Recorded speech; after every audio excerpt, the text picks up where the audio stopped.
Ladies and gentlemen, it is a great honor for me to be invited to speak at this ceremony of the opening of the Museum of Political Corruption. Yes, indeed, it is important to raise the attention to the devastating impact of corruption everywhere in the world. And I'm very, very pleased to have been invited to participate in your efforts. My own meeting with corruption was rather dramatic. I was in the late 80s the director of the regional office of the World Bank in Nairobi for East Africa.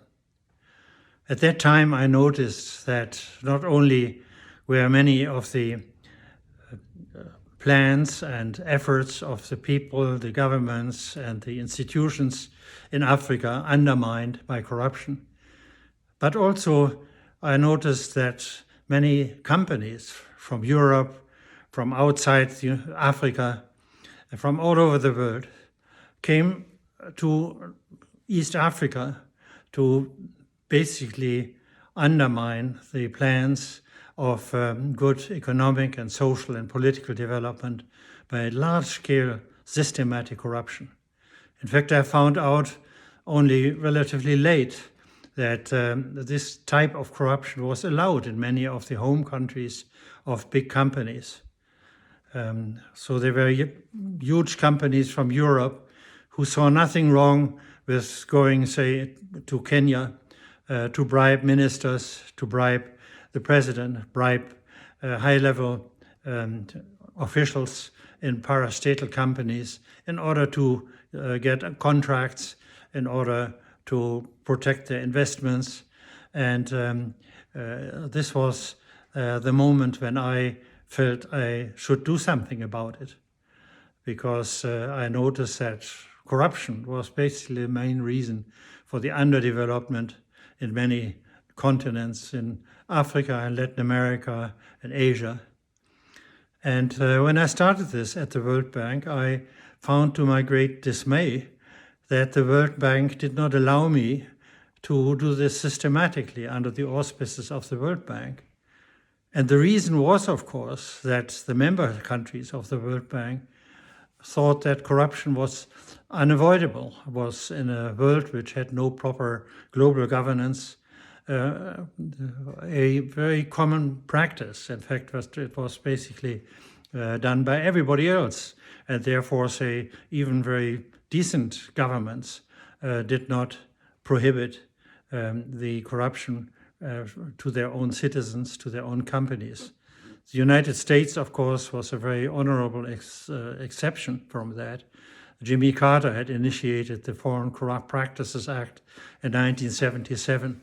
And they had hoped, of course, that many of the other rich countries in the world, the other OECD members, would join the United States in stopping their companies, their individual members, to bribe the decision makers everywhere else in the world. But this hope was extremely frustrated because many of the other countries even enjoyed what they considered to be a tactical advantage if they were allowed by their home countries to bribe, while the Americans were not. So it was this situation which meant that in the World Bank, the majority of the member countries of the World Bank felt that corruption was unavoidable, and therefore it was, yes, it was damaging, it was unpleasant, and therefore it would have been much better to do without corruption, but they didn't dare to stop their own citizens from bribing outside their borders. And therefore they didn't want me, a small staff member in Kenya, to suddenly look over the shoulders of their suppliers, of their companies, when they did this important work to invest everywhere in Africa and in Latin America. So it was this situation which finally led to a rather unpleasant confrontation within the World Bank, and I had to leave the World Bank in 1990. And I was very pleased that I could go back to Berlin, where the wall had come down in 1990, where my wife had a beautiful house. And so I thought I go to Berlin and try to fight corruption from there. And to make a long story short, we started, after 3 years of preparatory work, Transparency International, a small non-governmental organization, which then eventually managed to win over many, many decision makers, many institutions in the world, including the World Bank under Jim Wolfenson, who became one of the great anti-corruption heroes in the international community. But also the United Nations and, of course, many bilateral donors. The United States was very happy to see finally a movement to criminalize international corruption. The OECD, with its convention in 1997, even made it an obligation to most member countries and some other exporting countries in the world to follow the example of the United States Foreign Corrupt Practices Act and to prohibit foreign bribery. So this all happened about 20 years ago, 25 years ago, and since this time the world has changed. Since this time, many corrupt personalities and companies and also decision makers in Africa and Latin America and in Asia and so on have been punished. Therefore, it is so wonderful that in order to basically honor the work of the anti-corruption fighters of the world during the last couple of years by setting up this Museum of Political Corruption.